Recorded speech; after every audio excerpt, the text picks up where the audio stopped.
नमस्कार, मैं हूं ललित किशोर शर्मा। इस वक्त एक बहुत ही ऐतिहासिक फैसला आया है। प्रधानमंत्री बैठक में यह फैसला लिया गया है कि सीबीएसई की 12th की परीक्षाओं को निरस्त कर दिया गया है। सीबीएसई के सभी विद्यार्थी जो पूरी साल से परीक्षा के लिए मेहनत कर रहे थे, उनकी परीक्षा पर, उनकी मेहनत पर इस बैठक में लिए गए फैसले ने पानी फेर दिया है। सवाल ये उठता है कि बिना परीक्षा के उन विद्यार्थियों का आकलन कैसे किया जाएगा। प्रधानमंत्री बैठक में यह फैसला लिया गया है क्योंकि शिक्षा मंत्री रमेश पोखरियाल निशंक जी की अचानक तबीयत खराब हो गई, जिसके बाद उन्हें दिल्ली एम्स में भर्ती कर दिया गया। जिसके बाद प्रधानमंत्री मोदी जी ने बैठक बुलाई और उसमें यह फैसला लिया गया कि सीबीएसई 12th की परीक्षाओं को निरस्त कर दिया जाए। सवाल यह भी उठता है कि जब कोरोना संक्रमण सबसे ज्यादा फैल रहा था, उस समय भी पश्चिम बंगाल में चुनाव हो रहे थे। जिस समय कोरोना सबसे ज्यादा फैल रहा था, उस समय उत्तर प्रदेश में पंचायती चुनाव चल रहे थे।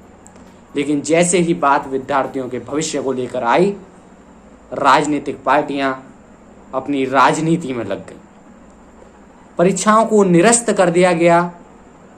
ना ही तो राजनीतिक पार्टियों ने, ना ही सरकार ने यह सोचा कि विद्यार्थियों के भविष्य पर इस फैसले से क्या असर पड़ेगा। एक बैठक बुलाई जाती है और बैठक में परीक्षा को निरस्त कर दिया जाता है।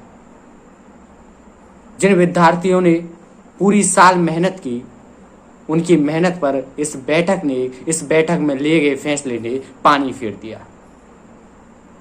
सवाल ये भी उठता है कि अब बिना परीक्षा के विद्यार्थियों का आकलन कैसे होगा। प्री बोर्ड परीक्षा के आधार पर विद्यार्थियों को मार्क्स दिए जाएंगे, लेकिन कहां पर प्री बोर्ड परीक्षा हुई है, कहां पर नहीं है, इसकी जानकारी कौन लेगा।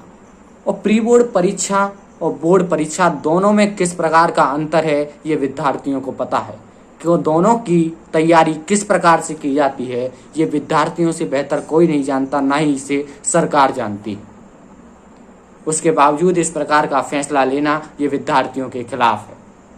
अब देखना ये भी होगा कि विद्यार्थी इसके खिलाफ कोई एक्शन लेते हैं या फिर सरकार के इस फैसले को मान लेते हैं, क्योंकि विद्यार्थियों का भविष्य इस परीक्षा पर टिका हुआ है। अगर ये परीक्षा नहीं होगी तो विद्यार्थियों को पता है कि उन्हें भविष्य में उन्हें किस प्रकार की दिक्कतों का सामना करना पड़ सकता है। प्रधानमंत्री बैठक में लिए गए ये फैसले उस वक्त कहाँ गए थे जब चुनाव चल रहे थे। उस वक्त तो खुद प्रधानमंत्री अपने चुनावी दौरे कर रहे थे, रैलियां कर रहे थे। उस समय उन पर रोक क्यों नहीं लगाई गई, लेकिन जैसे ही विद्यार्थियों की बात आई, आपने परीक्षा निरस्त कर दी। जब शिक्षकों की मौत हो रही थी, पंचायती चुनाव उत्तर प्रदेश में चल रहे थे, तब यह समिति कहाँ गई थी, तब इस पर कोई फैसला क्यों नहीं लिया गया, तब चुनावों को निरस्त क्यों नहीं किया गया। लेकिन जैसे ही विद्यार्थियों की परीक्षा की बारी आई, बैठक बुलाई जाती और परीक्षा को निरस्त कर दिया जाता है।